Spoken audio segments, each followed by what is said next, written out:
On continue cette matinée de CIO Conférence où j'ai le plaisir d'accueillir Bertrand Glandier qui est Regional Leader de Cloudreach. Bertrand Glandier, bonjour. Bonjour Jacques. Et j'ai le plaisir d'accueillir aussi sur ce plateau François Denis. François Denis, bonjour. Bonjour Jacques. Alors vous êtes Senior Cloud Consultant chez Cloudreach. Exactement. Et je crois que vous allez avoir une discussion avec Bertrand sur la question du FinOps. Bertrand, je vous laisse la parole. François, pour commencer, peux-tu nous décrire ce qui caractérise une démarche FinOps et comment FinOps a évolué dans le temps? Alors, effectivement, FinOps, il y a quelques années, ce n'était pas un sujet. Et même si l'IT et la finance ont toujours été liés, ça fait seulement quelques années qu'on le voit arriver comme sujet principal des projets d'adoption du cloud.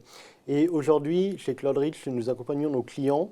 Et ce que nous voyons, c'est que FinOps ne doit pas être un sujet traité en annexe, mais traité comme pilier du modèle opérationnel cloud. Et au même titre que CoreOps, DevOps, FinOps et SecOps, ces quatre piliers font vraiment le modèle opérationnel du cloud tel que nous le concevons et tel que nous le recommandons à nos clients. Et c'est très important d'avoir FinOps comme sujet d'attaque dès qu'on parle d'adoption du cloud.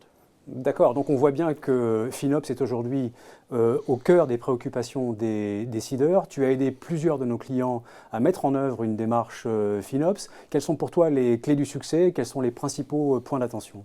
Alors, idéalement, et comme je l'ai dit, FinOps doit être pensé, architecturé dès la phase de création de ce que l'on peut appeler le Cloud Center of Excellence ou le Cloud Office, peu importe le terme qu'on utilise.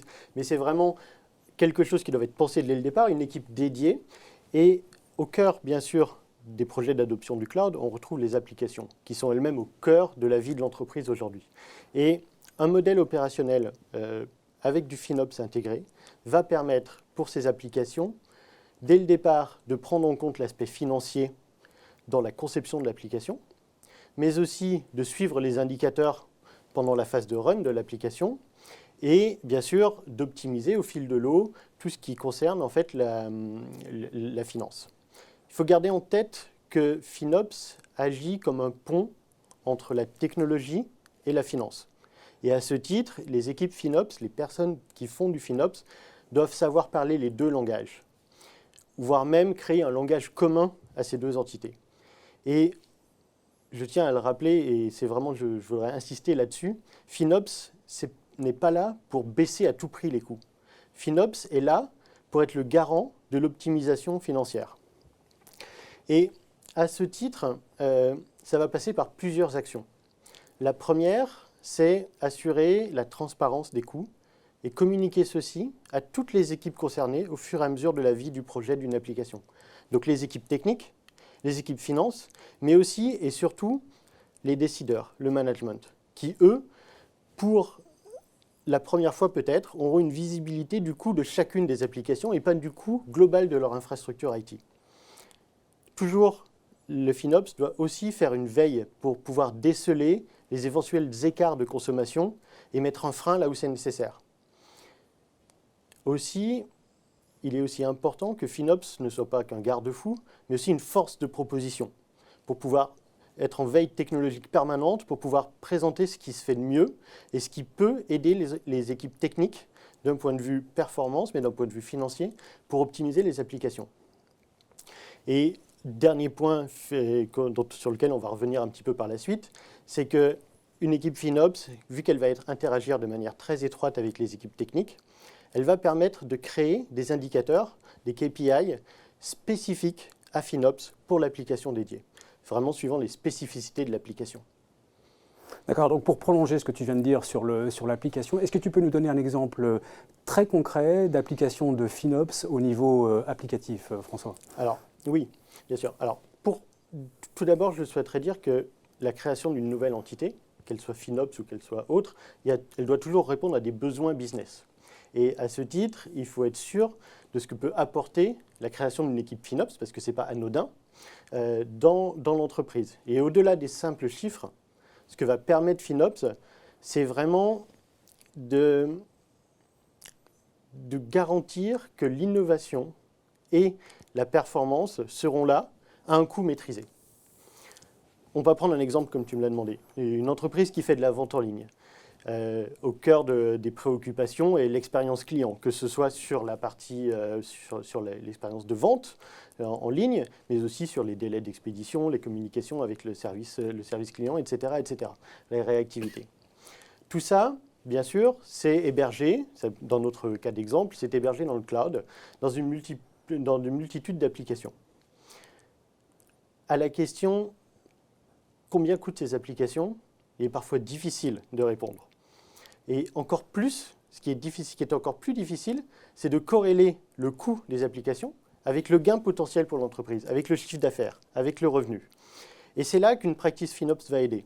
Par exemple, on va s'appuyer sur des règles de gouvernance, des règles de tagging, donc c'est-à-dire qu'on va afficher pour chacune des ressources utilisées et consommées dans le cloud le coût et être capable de les rechercher, de les lister, de les comparer à d'autres. Pour, au final, en fait, répondre à une question toute simple qui pourrait être combien me coûte dans le cloud une vente?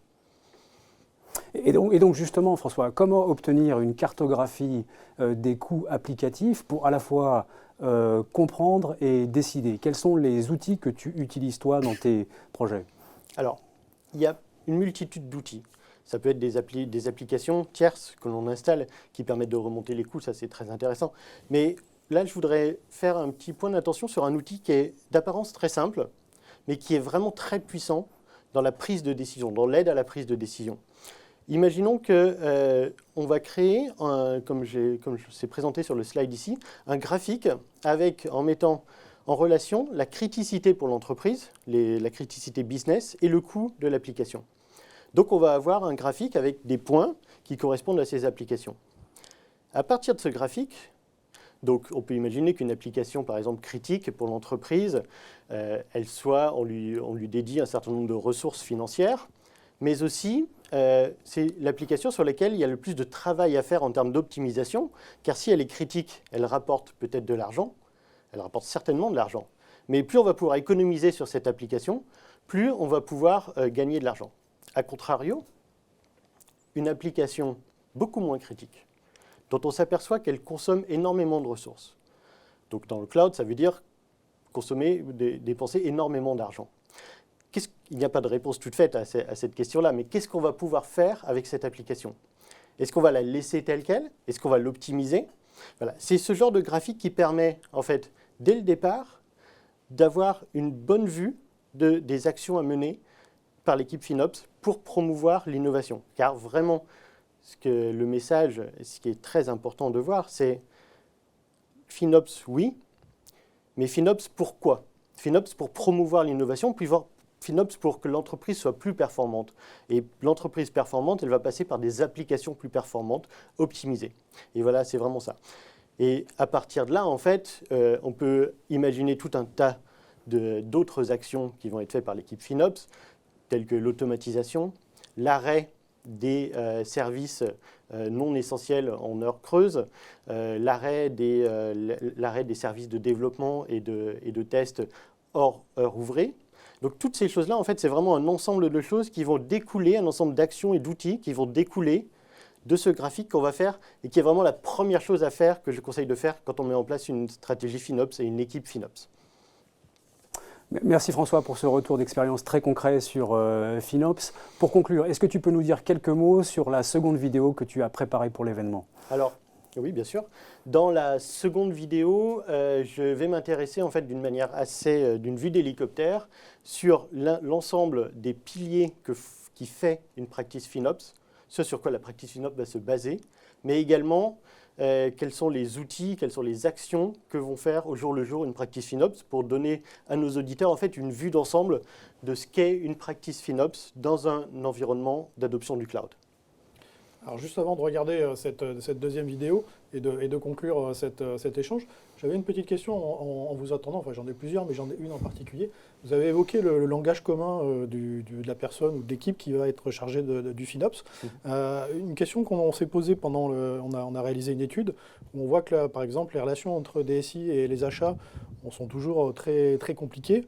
Quel est le profil pour un FinOps? Quelle est la compétence qu'il faut pour être FinOps? Très bonne question. C'est effectivement, alors c'est d'ailleurs une question qui revient très souvent, effectivement. Alors moi, je fais du FinOps, j'ai un profil technique à la base. je suis ingénieur. Mais par contre, j'ai travaillé dans des entreprises où les gens qui reprennent le rôle FinOps sont des gens qui ont un background financier plutôt, mais qui ont un intérêt pour le cloud. Moi, j'ai un intérêt en tant que technicien qu'en tant qu'ingénieur sur le fonctionnement de l'entreprise. C'est d'ailleurs aujourd'hui, je ne fais plus du tout de technique, je ne fais plus que ça, de l'organisation. Donc c'est comme ça que j'y suis venu.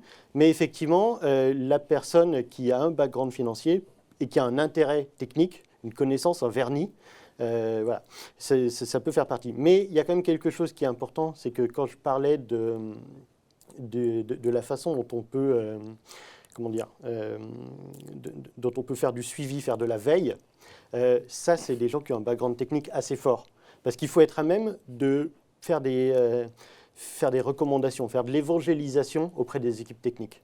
Donc effectivement, souvent, une personne ne remplit pas tous ses rôles. 2 ou 3 personnes, pas forcément à temps plein, peuvent remplir ces rôles. François Denis, merci beaucoup. Merci Jacques. Bertrand Glandier, merci beaucoup. Merci Jacques. Et bravo pour l'exercice. Et je cède maintenant la parole pour la suite de la matinée à Bertrand pour l'interview du grand témoin.